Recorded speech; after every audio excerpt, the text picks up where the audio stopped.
And that's how you win $500 million in a divorce settlement. And that's how you go to Turks and Caicos with your clients and just surf and celebrate and have a good time. While recording this video, I realized this guy was full of shit. But some of this is educational, so I'm gonna educate you first.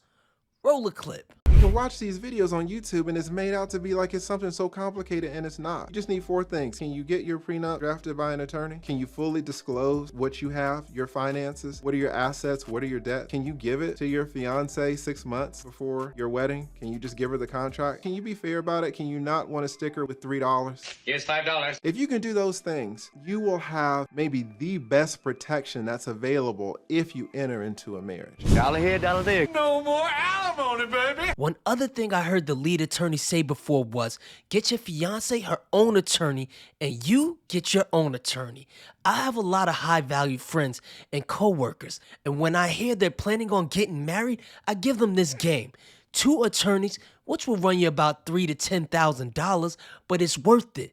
The next clip is gonna tie into the story. People put in prenups what's called fidelity clauses. Uh-oh. Yeah. Yeah. Fidelity clauses, people still do these. I discourage people from doing them. They're the 2 things that people put in prenups that I discourage people from putting in prenups, but very often people still put in prenups, even with my caveat, is fidelity clauses and sunset clauses. Mm-hmm.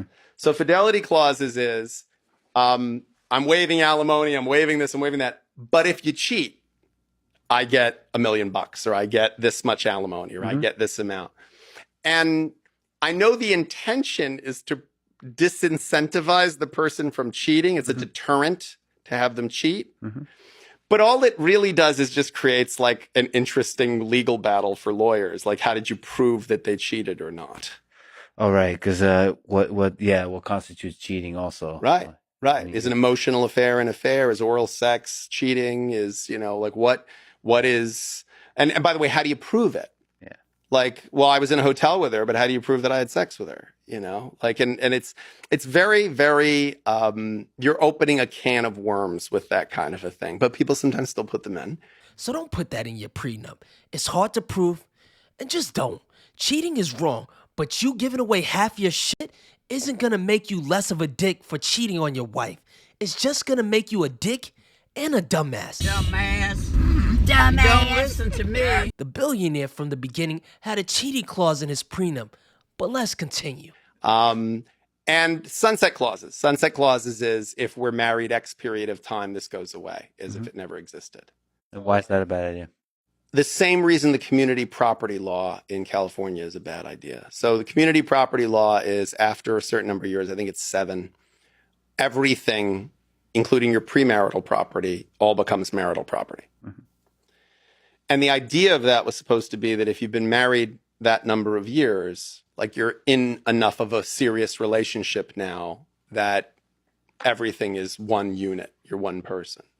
What it actually does is creates a very uncomfortable thought experiment that people have to have at the 6-year mark. Because you have to, now the honeymoon's kind of over, you might have a kid or 2, and you go, okay, wait a minute, am I so happy in this relationship that I'm willing to take all of my premarital assets and throw them in the pot right now? Because if not, I got 6 months to get divorced. Yeah. Like, and that's not, so like if you say to someone, like if you got married tomorrow and then you found a company that's worth $100 million and under your prenup, that's your separate property. But there's a sunset clause that says that your prenup goes out the window in 15 years. Man, at year 14 and 6 months, you got to ask yourself some serious questions about where's this relationship going to be in 5-10 years. That's brilliant. And that's why, kids, you pay for a lawyer. That's it. We get paid to see around corners, I get paid to be paranoid. I tell people that all the time. That's something else I didn't know, and most men I'm sure didn't. Now, let's hear how this lawyer won $500 million in a divorce. Roll a clip. I was the lawyer for the girl who wanted to divorce her billionaire husband, but unfortunately she signed a prenup. She brought the prenup to me and I was able to read through it and find a clause that said if he cheated on her, then the prenup would be voided. Now all we needed to do was make it so that this guy would cheat on her. I have a modeling agency on speed dial for moments like this, so I call him up and I hire a blonde bombshell. The CEO gets his food delivered every single day for lunch, and we start intercepting the delivery man before he walks in the door, paying him $100 to give us the food and leave. He does so, and I have the blonde bombshell go up to his office and deliver him the food every day. After about 10 days straight of this, he starts flirting with her like clockwork, and then she asked him if he wanted to go to the movie sometime. Now, I personally paid for that movie theater to put up extra security cameras everywhere so that if they made out anywhere on the premises, it would be caught on camera. So I got the footage from the movie theater of them making out, and then in court, when he said he had never cheated on her and the prenup was legit, I said, wait a second, here's some footage that might disagree with that. And that's how you win $500 million in a divorce settlement, and that's how you go to Turks and Caicos with your clients and just surf and celebrate and have a good time. So this guy made the whole story up.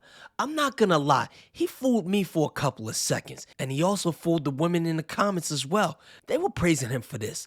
My first thoughts were, imagine if a man hired an attractive man to sleep with his wife so he wouldn't have to pay her. They called that misogynist. And I was gonna go in, but then I started digging into if he was really a lawyer. He's not. In fact, his bio says fictional stories and satire. So he's not hiding that he makes up stories, and there's a lot of red flags in this story. Like 1, what billionaire orders Uber Eats every day? And what person would it find it strange that the same beautiful woman keeps bringing him food every day? 3, what movie theater is gonna let you put up cameras regardless of how much money you pay them? And what billionaire is going to a movie theater and then kissing a woman in public while you're married? Come on, son. Also, who would trust this young guy with $1 billion divorce? Lastly, he's on a dusty balcony, and that doesn't look like Turks and Caicos. Oh, and this isn't legal to do. It's called entrapment. It's also an invasion of privacy from the movie theater. This billionaire could sue everyone, from the lawyer to the law firm to the movie theater. And while trying to figure out if he was real, I found another dumb story that didn't make sense. Roll that clip. I was the lawyer for the doctor who lost her medical license because she warned her friend at a bar not to go home with this guy because he was a patient of hers and he had an STD. The doctor and her friends were hanging out at the bar one night, and then she sees her friend on the other side of the bar talking to this guy who she knows has an STD because he's a patient. And then when the friend came back over and said that she was about to go home with him, the doctor said, absolutely no, you are not. And the friend's like, why? What's the big deal? And the doctor says, the big deal is you're about to have maybe 90 seconds of fun and then a lifetime of misery. So the friend goes back over to the guy and says, hey, actually, I'm not going to go home. I'm going to kick it here with my girls. We're doing a girls' night out thing. The guy got super suspicious because like 10 seconds prior, this girl was ready to go home with him. So he goes to his dad who owns the bar and he pulls the surveillance footage. Now the surveillance footage at this bar not only has video, but it has audio as well. So he was able to hear that his doctor had released private information to her friend. He took that surveillance footage with the audio to the state and had her medical license revoked. Doctor then hired me to be her lawyer and asked if there was anything we could do. And I'm like, yo, they recorded your conversation without you knowing. This is not a state where you're allowed to legally do that. So we sue the father and son bar owners for invasion of privacy. And on top of that, we're going after lost wages because she lost her medical license over this and hasn't been able to practice. After their lawyers finally talked some sense into them, they came to the negotiating table to come up with a settlement for us. I asked my client how much money she thought would be fair for all the pain and suffering she's been through. And she said, I don't want any money. I just want full ownership of that bar. The judge thought that was more than fair. And let me tell you, when we won the bar, the father and son duo were more pissed than a Coachella porta potty. So now the doctor, who I've offered to help get her medical license back, has no interest in that because she's full-time running this bar. And at this bar, no guys are allowed inside. It's a girls' bar only where they can go, have fun, dance, and not worry about any guys coming in and causing any problems. The only guys who are allowed on premises at the bar are a couple of big fellas who are the security guards who have pictures of the father and son and make sure that they maintain the restraining order distance of 1,000 feet away from the bar at all times. Why would you have audio at a bar? You wouldn't be able to hear anything over the music. The bar guy recorded the doctor was illegal, right? So wouldn't the billionaire's conversation and cheating be illegal? And lastly, a girls-only bar is the dumbest business idea ever because women don't like to pay cover charges. Women don't buy bottles to impress other women, and even though women will say they get dressed up and put on makeup for themselves, we all know that's cap. I'm out.